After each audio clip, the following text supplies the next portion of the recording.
Hey everybody. I really like The Office. It's one of my favorite shows ever, and I want to talk about it, and you can't stop me. It won't work if you try to stop me. This is 4 hot takes about The Office. And let's just get started with hot take number 1. So, in a lot of ways, Michael Scott can be understood as a great tragic figure, right? Quite a lot like Willy Loman from Death of a Salesman. I put 34 years into this firm, Howard, and now I can't pay my insurance. You can't eat the orange and throw the peel away. A man is not a piece of fruit. After 15 years of service here, I have to get in the car and drive to New York in order to talk to you. That doesn't seem right to me. That doesn't seem fair, and I think that I've earned more. Michael, as a character, is fundamentally at odds with the capitalist landscape surrounding him. He's constantly reminded that he is terrible at his job, that Dunder Mifflin is not the sort of place where one should try to find personal fulfillment, that this is a business in decay that will quickly be overtaken by giant sanitized paper corporations. What do you say to a customer who wants to leave you for the convenience and savings of a nationwide chain? I say you will miss our service, and I absolutely guarantee you'll come back. Has anyone ever come back? But even so, he is utterly fixated on treating the office as a family, on the idea that this place is his home. I just don't want my employees thinking that their jobs depend on performance. I mean, what sort of place is that to call home? So much of The Office is devoted to presenting Michael as deluded and sad, and incapable of understanding or functioning in the world around him. Dunder Mifflin can't compete with the modern chains, and management is unwilling or unable to adapt. It's genuinely tragic. But there is one thing that separates Michael from the likes of Willy Loman. Michael can sell stuff. I guess I could give you guys our business, but you have to meet me halfway, okay? Because they're expecting me to make cuts. Well, corporate's gonna go ballistic, but you think we could, Jan? Actually, he's just ridiculously good at his job in general. Apparently, none of his incompetencies, or the fact that he never does work, amounts to any kind of problem. So, what does this simple thing about Michael Scott do to The Office? Well, on the face of it, it allows the show to not feel so tragic or dismal. Sure, Michael is something of a delusional, needy idiot, but his idea that he can treat the office as an affectionate space, one where connections matter and his workers are his family, is fundamentally affirmed. He is good at his job, and many of the characters at Dunder Mifflin Scranton do grow to love each other, exactly like he wants. This is not a tragedy, is it? This is Willy Loman if Willy Loman was right all along. Well, I'm not so sure about that. See, buried in the idea that Michael is good at his job is a contingency. Like, he sees the office as one big happy family, but we're constantly reminded that this family can only continue to exist because that structure is an effective way to sell paper. And if it weren't, well, the office wouldn't be a big family. Jim and Pam wouldn't get together. There would be no amazing hot pranks where everybody has fun. Within the show's logic, a precondition of Michael being right about the importance of connection and friendship is Michael being right about how to turn a profit. Because if he's wrong about the latter, the former simply wouldn't be possible. The office wouldn't exist. I lost everybody's jobs. Nobody likes me anymore. Oh my God! What? Stanford is closed. Michael, we're not closed. Stanford is closed. Stanford is closed. We did it! We did it! We did it! We did it!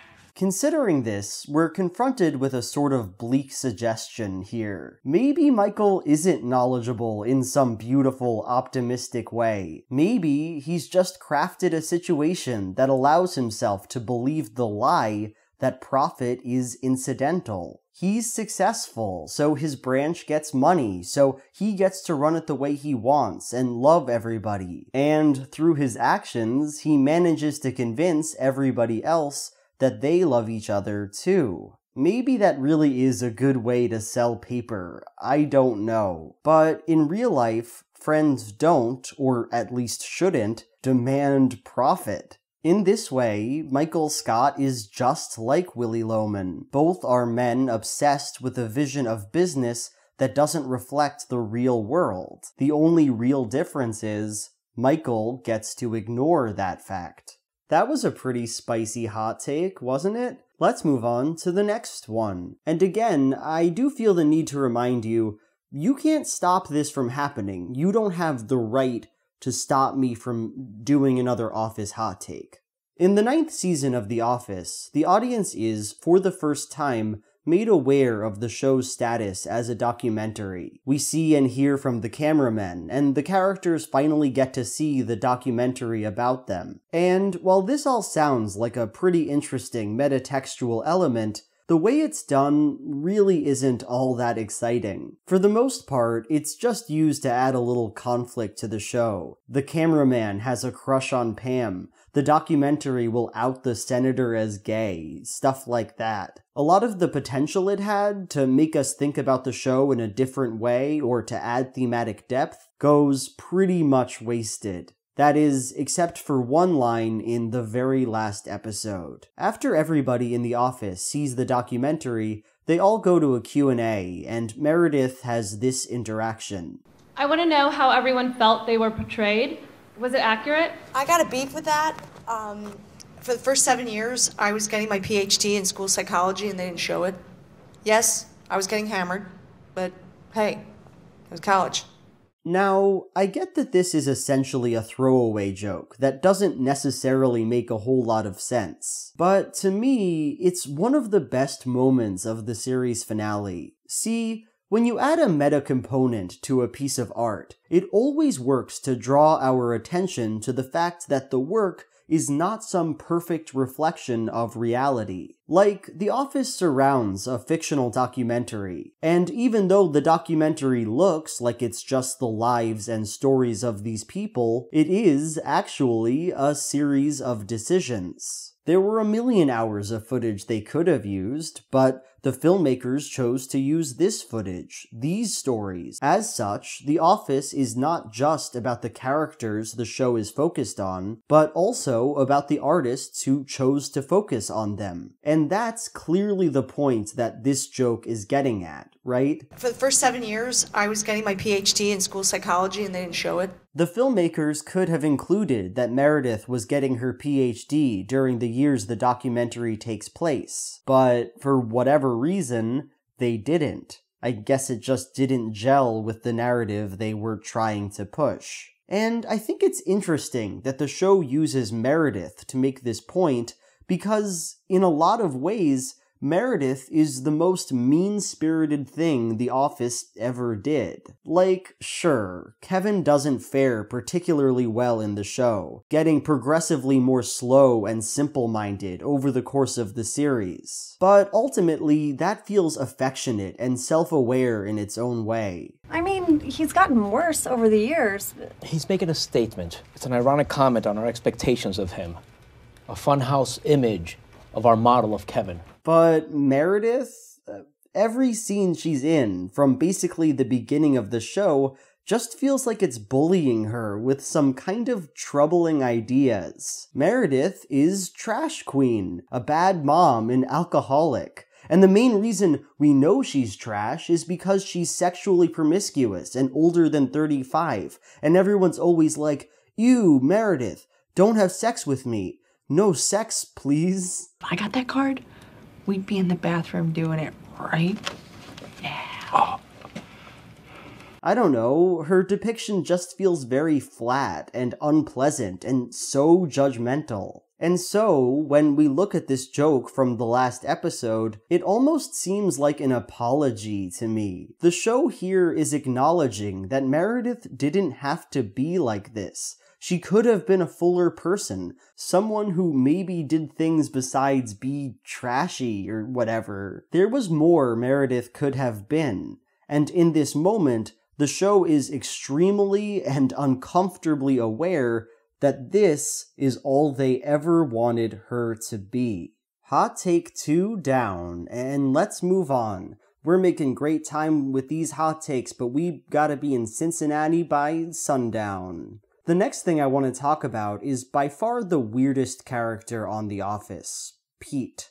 Now, if you're not way into this show, you might be asking a question right now. Who is Pete? I remember a Dwight, a Jim.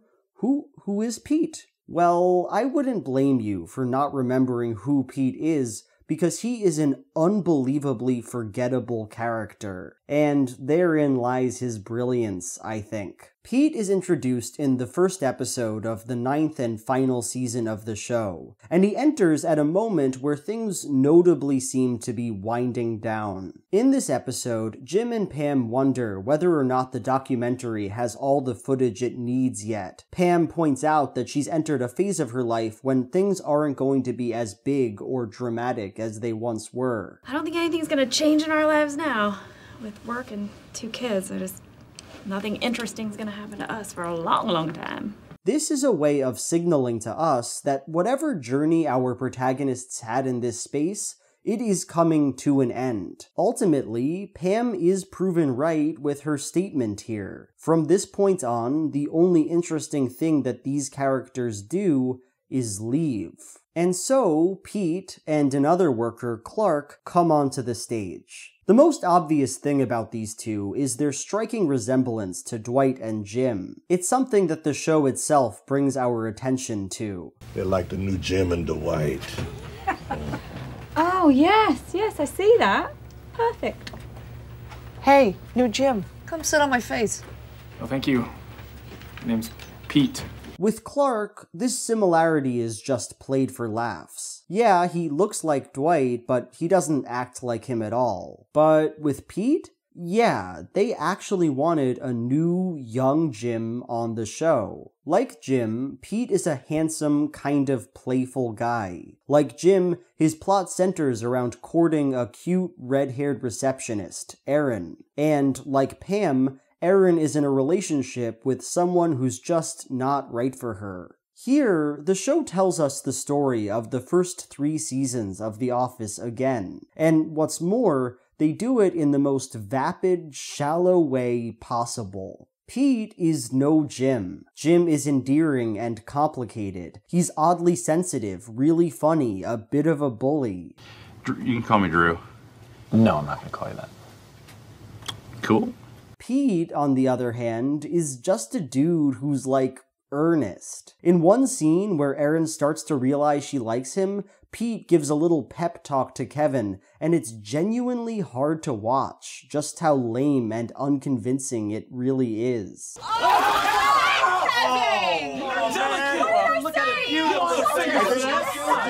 Hey, it's just a mistake. It's just a mistake. That's what this tower's all about. Mistakes. Okay, if you're afraid of screwing up, the tower's not for you. Erin is no Pam. Pam is relatable and well-written and sympathetic. Erin just feels like a cartoon character. Besides this romantic plot, what does she really want out of life? What does she like? What does she see in Pete besides a nice boy? We don't really get answers to these questions. She's mostly just innocent and kiddish. That's it. And even Andy, he's no Roy. Andy was a pretty fun character, slowly developing into a nicer person, but that all gets thrown out the window in the 9th season. Now he's just cruel and caricaturish in a way that Roy never was. Sure, I'll read her letter, and if she tells the truth about how evil and unfit to be a mother she is, then yeah, I'll sign that. And looking at this atrocious plot, we can have these questions like, what is this for? What does this character's presence say? And here, I think the answer is that it forces us to reflect on how this show works. See, The Office is a show that is absolutely fixated on love triangles, to an extent that goes way beyond most sitcoms. Jim, Pam, Roy, Karen, Jim, Pam, Jan, Michael, Carol, Jan, Michael, Holly, Dwight, Angela, Andy, Dwight, Angela, the Senator, Angela, Dwight, Esther, Andy, Aaron, Gabe, Ryan, Kelly, Daryl. Central to so many interactions on this show is a love triangle. And honestly, I think that was a good choice, because love triangles are pretty great. At its best, the love triangle is a plot structure that forces our character into a tough situation, that promises us that whoever our person ends up picking, they are doing something intentional, making a meaningful choice that tells us about who they are and what they want. So, considering all that, what does Pete's love triangle, the final one in the whole show, tell us? Well, it's cynical, right? It tells us that this whole love triangle structure was maybe a bit manipulative. Like, we think we love Jim and Pam. We want them to be together because they're soulmates and they have a deep bond. But here, we have these ghosts of the Office's past. These characters that appear to rehearse the same drama that we saw at the show's peak, but now it's uncanny and dull. The forces that bring Erin and Pete together are incredibly superficial. And suddenly, it's not the characters we're watching here, is it? It's just a story, the love triangle, and it can graft itself onto these fictional bodies and contrive a little conflict for the screen. And it's almost like the show is confronting us here, saying, you still want Pete and Erin to be together, don't you?